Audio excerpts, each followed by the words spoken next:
Sup guys, it's Alex here, and before we get into the video, I want to give a shout out to Moose Nation 4002.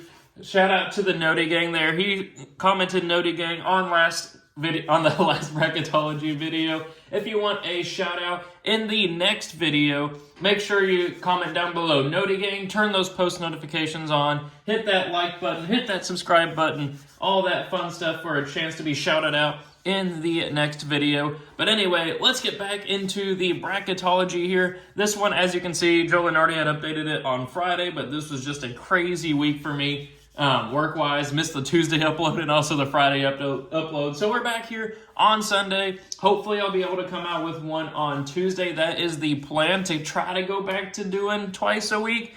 But we'll just see where life takes us. But anyway, this has been a crazy college week, or week of college basketball. North Carolina losing on their road to Georgia Tech just out of the blue. Purdue having that crazy overtime game at home against Northwestern. Tennessee going on the road and beating the Kentucky Wildcats. Also, Florida also going on the road and beating Kentucky Wildcats. It was a bad week for Kentucky. They were number 10. They're probably going to fall to like number 22 or something like that in the poll. Tennessee also losing at home to, I believe it was South Carolina. Got Houston falling at Kansas. Man, it's just been an absolutely crazy week of college basketball. Upsets galore, upsets everywhere, big-time battles everywhere. You got to mention the North Carolina beating Duke yesterday. Today here, I'm recording this around 10:30 Eastern time on Sunday. We got Purdue and Wisconsin tipping off. That one should be really good. Only a 2-point spread at Wisconsin. Should be a fantastic game. College basketball, man, it is ramping up. I am so excited that I have a passion for college basketball. And I mean, if you guys are watching a Bracketology video here, February 4th, you guys are passionate about college basketball too, just watching a random guy talk about Bracketology, making predictions, all that fun stuff. I appreciate you guys at this point. But we shall scroll down here to the Bracket Watch. Top overall seed is Purdue. First team out is Florida. That win at Rupp is a big resume booster. Lost a heartbreaker yet last night against Texas A&M at Texas A&M. I was kind of watching that game there at the end. And then the last team in is Colorado, even though they got destroyed or not destroyed, I shouldn't say that. They lost to Utah yesterday. This Bracketology was before that, so they'll probably be one of the first teams out come Tuesday there. But as you can see, if you've been reading that blurb, Memphis, a team that needs to get talked about. They had a great stretch around December-ish time frame. I don't think they lost in December at all, but now they have been terrible lately. Squeaked out a home win against Wichita State yesterday. Had to come back from, I think they were down double digits at one point. They were a 10-point favorite to win, but they have not looked like the Memphis that we thought they were going into. I mean, look at that. Starting 15-2, wins over Missouri, Michigan, Texas A&M, Clemson, Virginia. All of those kind of are disappointments this season. Losing to Caleb Mills' injury definitely hurt. Then losing to all these different opponents over the last couple of weeks. Definitely Memphis needs to get some quality wins and actually just keep winning games. But taking a look here at the bubble, last four byes are Texas, Providence, Texas A&M, and Seton Hall. Last four in are Memphis, Nebraska, who got a big home win this week. I think it was over Wisconsin. I may be wrong, but that's who I'm just thinking of off the top of my head. Boise State and Colorado. First four out are Florida, Washington State, who got a big road win over Washington last night. Gonzaga, that was a crazy ending to that game. Fans throwing trash on the court, losing at home to St. Mary's. Gonzaga is not looking too good for the tournament. They might have to win their tournament to get in. But then we have Butler, who got a big win over Creighton earlier this week. And then the next four out are Virginia, who got a big road win yesterday over Clemson, Cincinnati, Villanova, and Oregon. So now taking a look here at the bracket movement, we have New Mexico down to an 8, St. John's down to a 9 after missing out on a quality win opportunity against UConn last night. Honestly, I think St. John's is like 12-9. I don't even know why they're in the tournament, if I'm being honest. Then we have Clemson down to a 7, Nebraska up to a 10, Texas up to a 9 over there, Kentucky down to a 5. They'll probably be a 6 come Tuesday. Iowa State down to a 4 after that crazy ending against Baylor. I didn't even mention that in the video, but Iowa State they were down by 2 at Baylor, shot a crazy basically half-court 3. It banked in to win the game, but it turned out that the ball was still in his hands whenever the clock hit 0, so it didn't count. Heartbreaking loss for Iowa State there. Then we have San Diego State down to a 6. They got a big win over Utah State. Then we have Seton Hall and Memphis in the playing game. Duke up to the 3. Then if we take a look at the South region, we got Ole Miss up to an 8. Florida Atlantic up to a 5. UC Irvine up to a 12. Then over in the West, we got TCU up to an 8. Mississippi State down to a 9. They got shellacked by Alabama last night. And then South Carolina up to the 6. Lamont Paris doing fantastic work over there with the Gamecocks. They got another big win on the road. Or not big win, but good win on the road against Georgia over the weekend. South Carolina looking like a team that can make some noise. They've beaten a ton of great teams this year already. They beat Kentucky, beat Tennessee. They're going to be facing Alabama here soon, and they're the top 2 teams in the SEC right now, Alabama and South Carolina. Should be a fun season in the SEC. But if you guys have been watching these type of videos over the last couple of weeks, over the last couple of years, honestly, I've been doing the Excel brackets for a while now. You know that every time that there's a bracketology, I go to the vertex42.com, I download their Excel template, and then I just fill in the teams based off of the bracketologies. Maybe next time I'll do some Jerry Palm. I know that some people are getting tired of Joe Lunardi, so maybe I'll switch it up. But for now, we're keeping with the Joe Lunardi train, keeping that rolling, and let's get into the predictions. As always, for these bracketologies, I'm going region by region, and then for the actual NCAA tournament, I'll go round by round. So, starting it off here, Purdue should beat Green Bay and Southern. I say it in every bracketology video, and it's true every time. We say they should, but they have not done very well against double-digit seeds the last 3 years. But then New Mexico, I do think they'll be able to beat St. John's there. I just don't get the St. John's hype, if I'm being honest. Maybe it's because actually it's not because Rick Pitino's the coach. I mean, they're like 12-8, 12-9. Why are they in the tournament right now? But then Baylor, I think, will be able to handle Appalachian State. If I can click them, there we go. Auburn will be able to beat Akron. Then I'm going to go with an upset pick here. You guys know if you've been watching for a while, I believe in Grand Canyon to pull off a first-round upset. Classic 11 over 6. They play, with Bryce Drew as their coach, they play a good brand of basketball. Fast pace. I think they can beat Utah State there. Then we're going to go with Kansas with that big win over Houston, beating Drexel. Nebraska pulling off the 10 over 7 upset over Clemson, and then Marquette beating the Fighting Toothpaste of Colgate. Then for a spot in the Sweet 16, we got Purdue advancing on here past New Mexico. Auburn beating Baylor. That would be a fantastic matchup to watch there in a 4 versus 5 matchup there. Kansas, I do think, will put Grand Canyon's Cinderella run to an end. But then I'm going to go with an upset pick here. Even though Marquette did just beat, I think it was Georgetown by like 40. Nebraska's showing they can hang with the best teams in the nation. I think that they could pull off the 10 over 2 upset there over Marquette. If Tyler Kolek goes cold, I'm not sure Marquette has the supporting cast to to overcome that.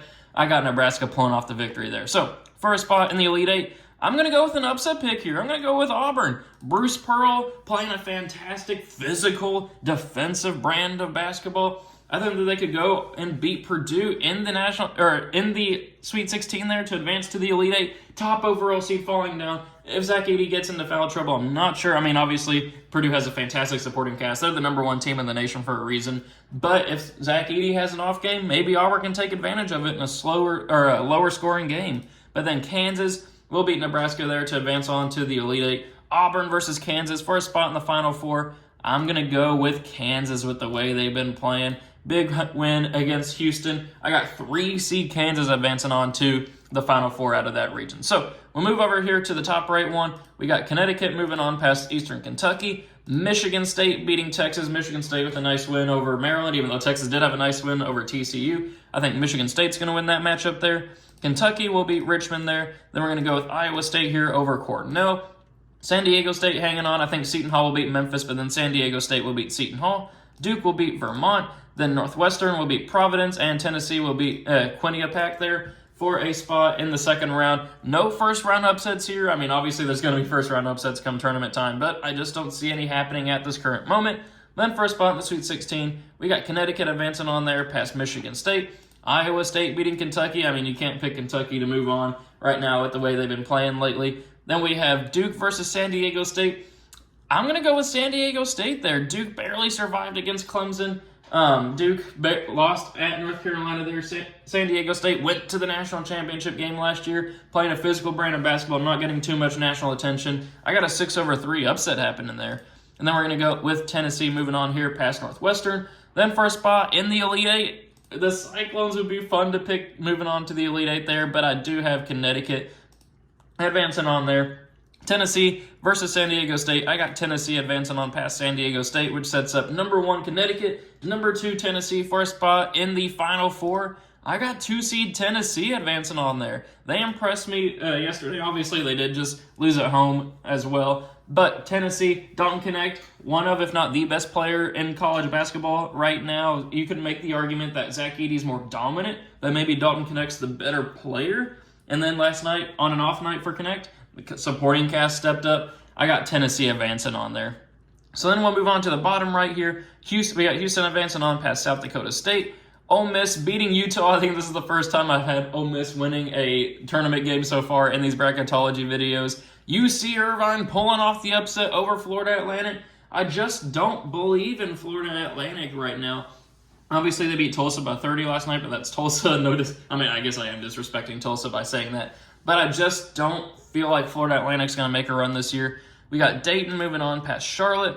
Oklahoma falling to Boise State, Colorado. You guys know, if you've been watching these bracketology videos, I have been OUT on Oklahoma the entire season. Back when they were like a 2-seed, whenever they were like 12-0 because they faced nobody. And then they lost again last night to UCF. I'm out on Oklahoma. I think Colorado will beat Boise State and then beat Oklahoma. So we have Alabama here moving on past High Point. Texas A&M pulling off the upset. 10-7. They're another physical team with Buzz Williams over Colorado State. And then we have Wisconsin moving on past Sam Houston State. Then for a spot in the Sweet 16, we got Houston moving on past Ole Miss. Dayton moving on past UC Irvine. Alabama, the Crimson Tide moving on past Colorado. And then Wisconsin moving on past Texas A&M. Then for a spot in the Elite Eight, Houston versus Dayton. As much as I'd love to see the Flyers pull off the upset there, I do think Houston will advance on there to the Elite Eight, where they will face Wisconsin, ? Maybe. That should be a fantastic matchup there. Wisconsin versus Alabama. Nate Oates has been doing fantastic work over at Alabama. Wisconsin, number 6 team in the nation right now, I believe.